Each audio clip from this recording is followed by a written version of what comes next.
The following episode will contain spoilers. You have been warned. You're listening to Cinema IRL, the podcast that throws you into the movie and asks the question, what would you do? Have you ever had someone who wanted to kill you? How about everyone wanting to kill you, no? Well, you're luckier than our protagonist as Amber and Scott discuss Vincent Must Die. And now, Cinema IRL. I wish I could switch places for just one day. What would you do? Put yourself in my shoes. How do we handle this? What would you do? Put yourself in my position. What would you do? Now it's your turn. Sometimes you just have that face that people want to punch or stab or slash over and over and over again. Sometimes you do. And apparently that's kind of the theme here of this movie, which is actually a re-release. We see first-run movies in the theater. Well, it's not that this was a... Well, it was a foreign film that came out a couple of years ago. This was a first-run release in the United States. There you go. So we saw this as part of a double feature, and it was actually kind of interesting the fact that it was dubbed English. It didn't have subtitles. Yeah, it was AI'd over. There you go. So the film is Vincent Must Die, and it follows Vincent, who finds himself under attack for no apparent reason, completely out of the blue. And when the phenomenon intensifies, he runs and he changes his life completely because he's not sure what's happening. So the film starts off where he's just at work, lots of people at work in an open work environment, and an intern comes up and starts whacking the heck out of his face with a laptop. Yeah, that's disconcerting. And then later, another coworker comes up and starts stabbing him in the arm with a pencil. That is also concerning, especially having these things happen on, I believe, consecutive days. Yeah, and it turns out that these people have no real recollection of what they've done. And it's out of character, and we're left wondering, okay, what's happening here? And it turns out that for whatever reason, Vincent is part of a population of people that when people see them, they want to punch them or stab them or slap them. They want to be violent, and their eyes kind of get really focused and glazed over, and they almost have like some sort of out-of-body experience where they just are not there, and they perpetuate violence on the person they're fixated on. I understand that look. I've seen it before. Okay, Jimmy, you're not needed here. Okay. Okay, bye. Scott, can you lock the door?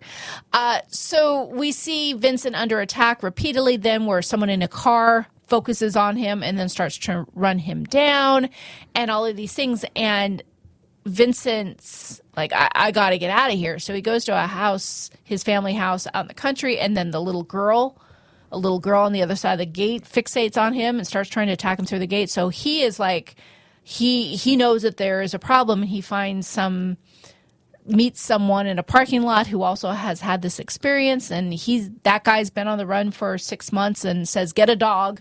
The dogs can at least warn you when there's people and whatnot. So we see Vincent throughout the film trying to connect with other people and understand what's happening. In the meantime, trying to stay away from people, because if someone sees him and they lock in on him, then they're going to beat the heck out of him. Yeah. So the name Vincent Must Die is it's a pretty solid name. Well, people like me would have an advantage if they were someone like Vincent, because we don't like to make eye contact anyway. We're good with just not in general. So I can just look away, not a problem. And generally, if you're not looking at someone, oftentimes they're not going to look at you unless you're just really weird. But if you just are going for the completely nondescript, wearing a hat and a hoodie and kind of maybe even like a face mask type thing, and just basically not wanting to be seen, you'll get ignored. And that's what you need to do here. You need to be ignored. Well, yes and no, because, it wasn't a matter of mutual eye contact. Sometimes it was just a matter of being seen, because we have one scene where Vincent is at the gas station and he sees another guy pull up and starting to get gas, and he was ducking down, trying to stay out of the view of this person. He was just dressed normally, and the guy sees him, fixates on him, and then But charges. he did at make him. eye contact. See, it's funny because they said he didn't have to make eye contact, but in every time that we actually saw him engaged with somebody, he did make eye contact. Now, that said, yes, don't give them something to want to make eye contact or even look at you. Again, dress in browns and beiges and wear a hat and maybe sunglasses, and you just want to blend as much as you possibly can so that you are nothing special, so no one will look at you. So somewhere in the movie, Vincent wants some food, and he's trying to stay away from people, so he doesn't go into the restaurant, but he places an order on the phone saying, can you bring the food out to my car? I can't walk in. And his food gets delivered by one of the waitresses named Margot.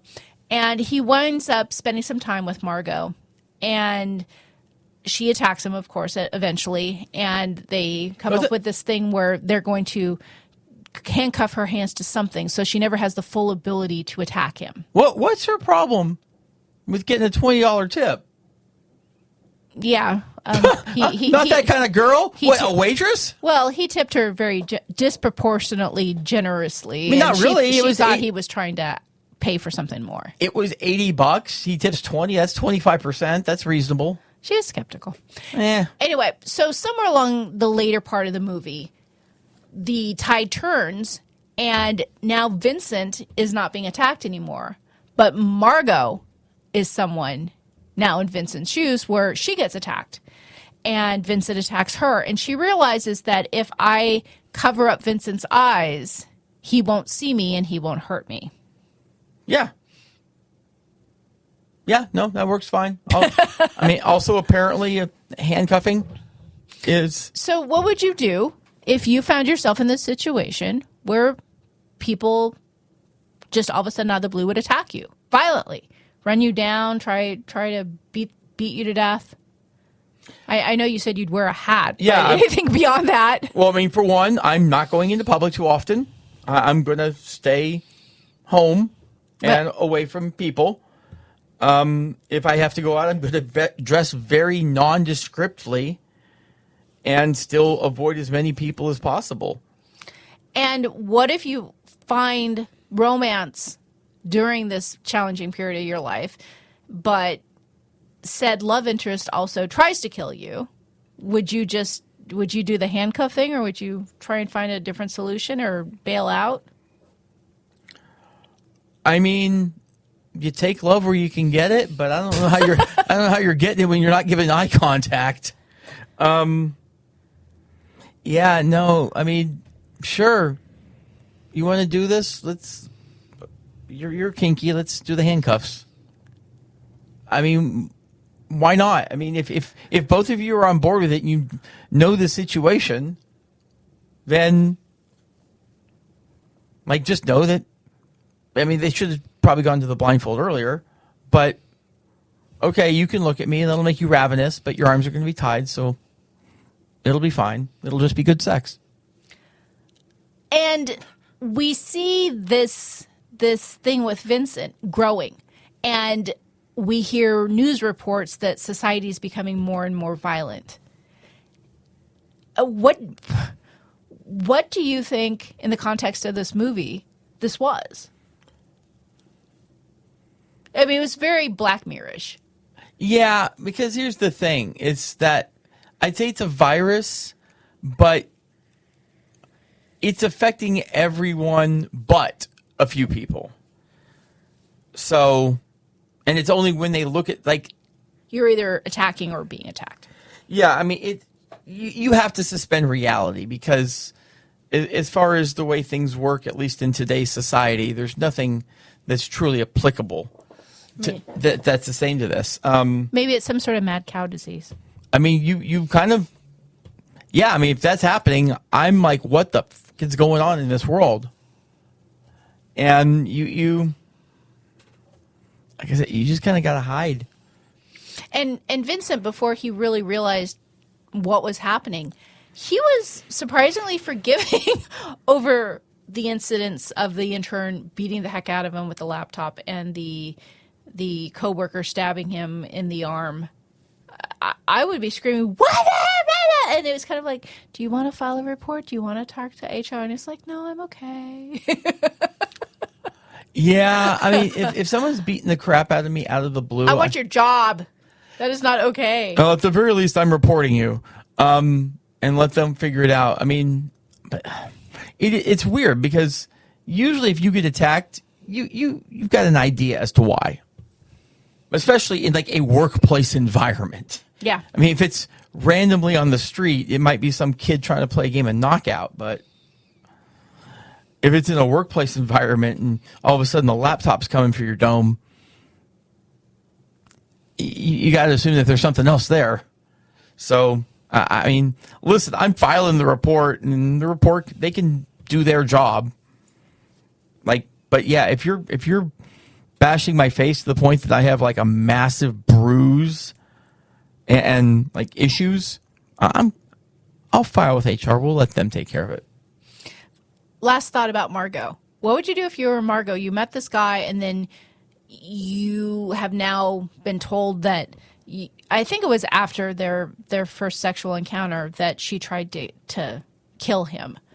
What would you do if someone told you, hey, you tried to kill me, but you were in this blackout state and had no memory of it? Would you believe them? No, it was before then because okay, I don't think they've been driving around, and then she looked at him and fought him, and then he was like, watch this. And then she goes to a grocery store, walks in, and walks out with the entire mob, which, by the way, I'm not doing that. I'm not going to a grocery store and trying to get dozens of people to try to kill me at once.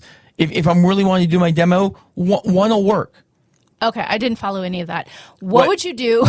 Okay, I didn't follow any of that. But she seemed to almost get turned on by the fact that he was like this. Okay. My question was, what would you do if someone told you did something and you had no recollection of it?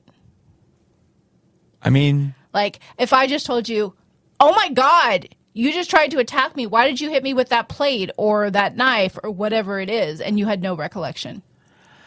I mean, there's still a story out there that I urinated in my nightstand one night, and I have no recollection of this. The book that was in there has some very odd piss-colored stains on it, and things were wet, and there was every bit of evidence in the world that I did it, but I had no recollection of it. Well, were you sleepwalking? No, I was drunk. Oh, okay. Then what's the problem? But that's the thing. Like, you can get drunk and do things that you have no recollection of. But in this case, normal, try and kill someone, normal. And someone saying, hey, you just tried to kill someone. They're like, what? I'm just normal. Well, you're good. Assuming I'm not drunk or high or whatever. Yeah, I'm going to be skeptical as heck. But that's why he went to the grocery store to be like, no, this wasn't your fault. You did it. And I'm going to show you that it's not a you thing. It's a me thing.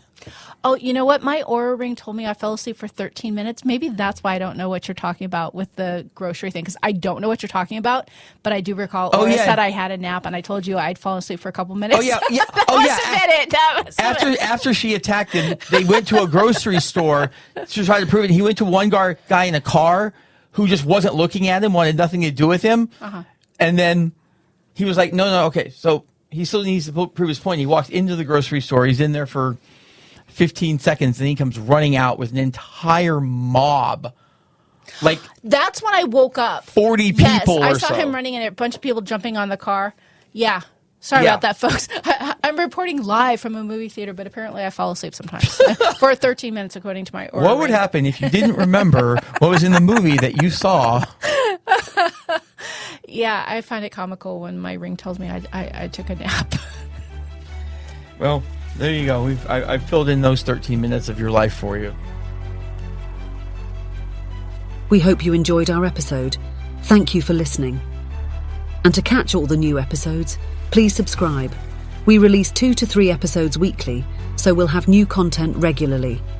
Until next time.